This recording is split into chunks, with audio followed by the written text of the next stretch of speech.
Hi guys! Welcome to my vlog. Ang topic naman po natin ngayon guys ay about sa YouTube monetization. Kung ano yung mga kailangan nating ma-reach para ma-invite tayo ni YouTube sa YPP. At kung ano ang gagawin pag naka-receive tayo ng email na pwede na tayong mag-apply sa YPP. So, ano nga po ba yung sinasabi natin na YPP? So, ito po yung ibig sabihin ng YPP is YouTube Partner Program kung saan may chance tayong gumawa ng mga videos at kumita sa pamamagitan ng mga ads na nilalagay ni YouTube or pwedeng ilagay po natin i-manual kung yung mga videos po natin is more than 8 minutes. So, hindi lamang po sa ads tayo kumikita through watch ads or para sa mga YouTube shorts, may mga ibang way pa po and makikita po natin lahat ng yun once na na-approve po tayo ni YouTube para sa YPP. Ito po yung mga requirements ni YouTube para po makapag-apply tayo sa YPP. So, need po natin ng 1K followers. So, pwede nating ma-reach ito kahit kailan with kahit ilang taon nang lumipas basta naka 1K followers ka.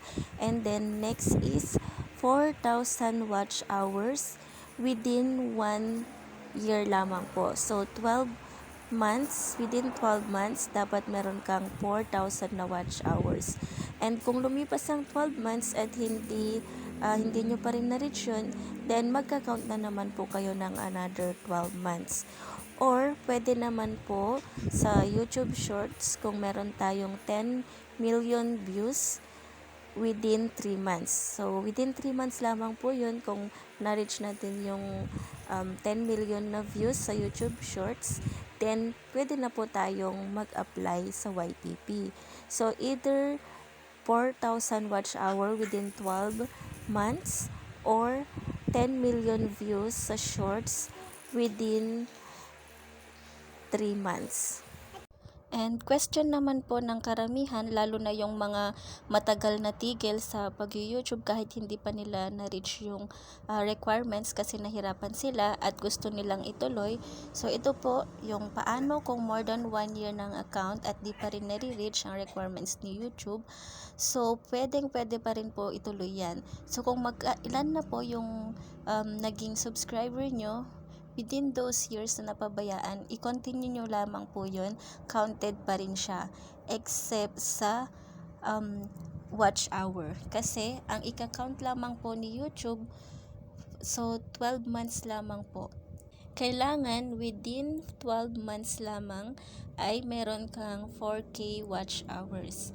So, kung natigil ka ng ilang buwan lang at marami ka naman naging views, so i-check mo lamang po yan sa YouTube Studio. Makikita nyo kung ilan na yung na-reach ng watch hour for the past 12 months.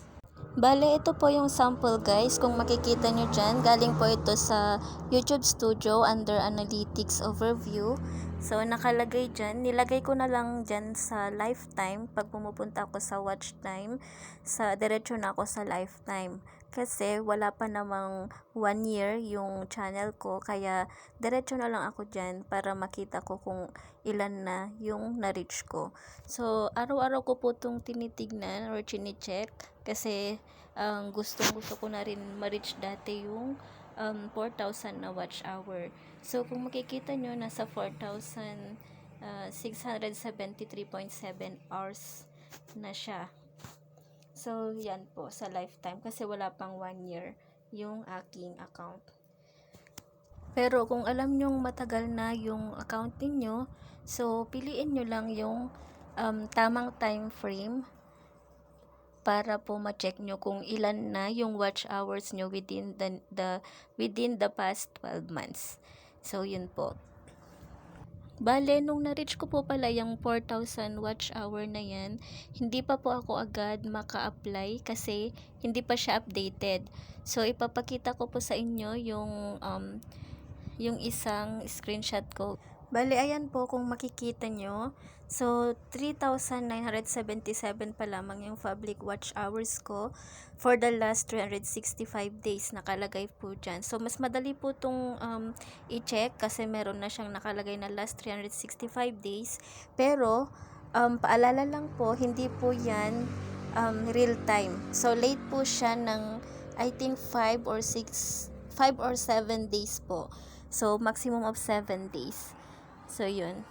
Yun po, kaya nasabi ko po kanina na kahit na-reach ko na siya, hindi pa ako nai-invite ni YouTube para mag-apply kasi kung titignan nyo po dito, hindi pala siya real-time na updated. And ang sinusunod po ni YouTube ay itong nandito, yung late ng 5 to 7 days. Dito po makikita yung magkaibang watch hour po. Dito sa analytics overview, pag clinic nyo yan, makikita nyo yung real time na watch hour ninyo.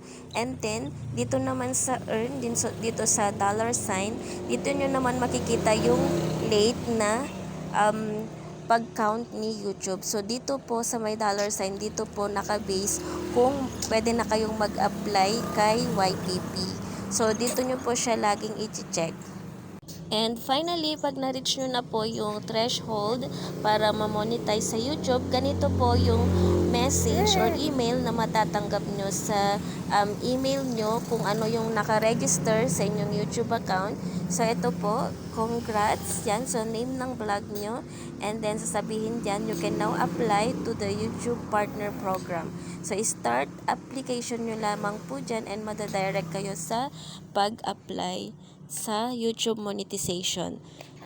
So, ayan po. Finally, ito na yung pinakahihintay natin na ma-invite kay YPP. So, ito yung mga ina-aspire lahat ng mga YouTuber, mga small YouTuber. Kaya, ang suggest ko sa inyo ay upload lang po kayo ng upload ng mga original content. So, ganito po yung makikita nyo sa YouTube studio nyo once na na-approve na kayo ni YouTube para ma-monetize. So, ang nakalagay dito sa akin is what you're using, watch page ads, at saka yung shorts feed ads. So, dalawa lamang po yung in-apply ko muna since yung sa membership, supers at saka shopping, hindi ko pa muna masyadong inaral yan. Ang importante yung sa watch page ads is nandyan na, na-click ko na siya. Yan po yung mga ads na makikita sa mga long form na videos. Saka yung short feed naman is yun yung mga kikitain natin sa mga shorts na videos po natin. And mas malaki po yung kita sa mga long form video, kaya upload lang po tayo ng upload and gawa po tayo ng mga original content. Nang sa ganun, mas malaki po yung chance na lalaki yung kikitain natin. So, ayun lamang po yung mga requirements ni YouTube para ma-monetize. So, need nating i-reach yung 4,000 na watch hours saka yung 1K na followers. And then, yung 10 million na views sa shorts within 3 months only. Pero kung hindi yun kaya, kasi hindi kayo nag-upload sa YouTube Shorts, then sa long form videos na lamang po tayo bumawi. Kailangan lang ma-reach yung 4K watch hours within 12 months. So, yun po, abangan nyo na lang yung next video ko. Ituturo ko yung sa pag-apply step by step sa YouTube monetization once na na-reach nyo na yung mga required ni YouTube. So, yun lamang po. Kung may mga questions pa po kayo, mag-comment lang kayo sa comment section and sasagutin po natin yan. So, thank you for watching.